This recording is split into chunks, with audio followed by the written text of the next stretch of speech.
Tere head korvpallihuvilised! Selleks, et Martin Toomase 3 palli challenge'ist rohkem inimesi osa võtaks, teen ma väikse koolituse, kuidas poole tunni ajaga saada selgeks žongleerimine.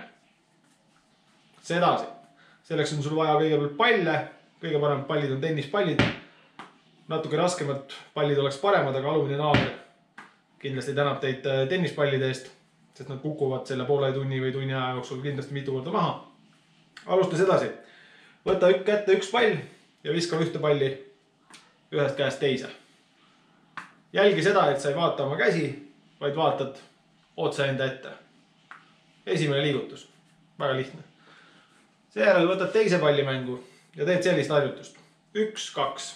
Ehk siis viskad kõigepealt ühest käest palli lahti ja seejärel teisest käest. Et ei viska palli koos, vaid viskad eraldi. 1-2.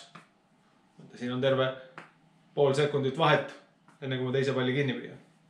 Sellist harjutut võiksid teha nii kaua vähemalt 50–100 korda. Nii et sul pall vahepeal maha ei kuku. See on väga oluline, sest kogu žongleerimise trikk seisneb selles, et sul käed liiguvad sedasi rütmis. Ja siis võtad mängu kolmanda palli. Alustuseks võid hoida teda sellise kolme näpu vahel ja teha harjutust, kus sa hoiad seda palli käes. Ja siis kõige keerulisem, kõige rohkem närvi ajav osa on see, kus sa pead selle kolmanda palli üles viskama ja selle käega kinni selle püüdma. 1, 2, 3. Ja see tavaliselt ei tulegi esimestel kordadel välja, et sellega läheb. Pool tundi läheb sellega. 1, 2, 3. 1, 2, 3. Ja kui see on selge, siis järgmine nipp on juba see, et see pall uuesti teisest käest lahti ja siin enam mingit maagiat ei ole, siis sul juba käed käivad. 1, 2, 3. Ehk siis 1, 2, 3, 4, 5, 6. 1, 2, 3, 4, 5, 6, 7, 8, 9, 10. Ja siis on juba kõik asi selge. Et head harjutamist.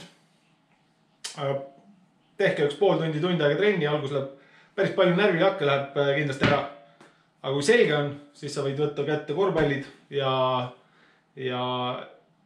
ükskõik milliste asjadega teha. Kurikatega on natuke teine teema muidugi. Head harjutamist.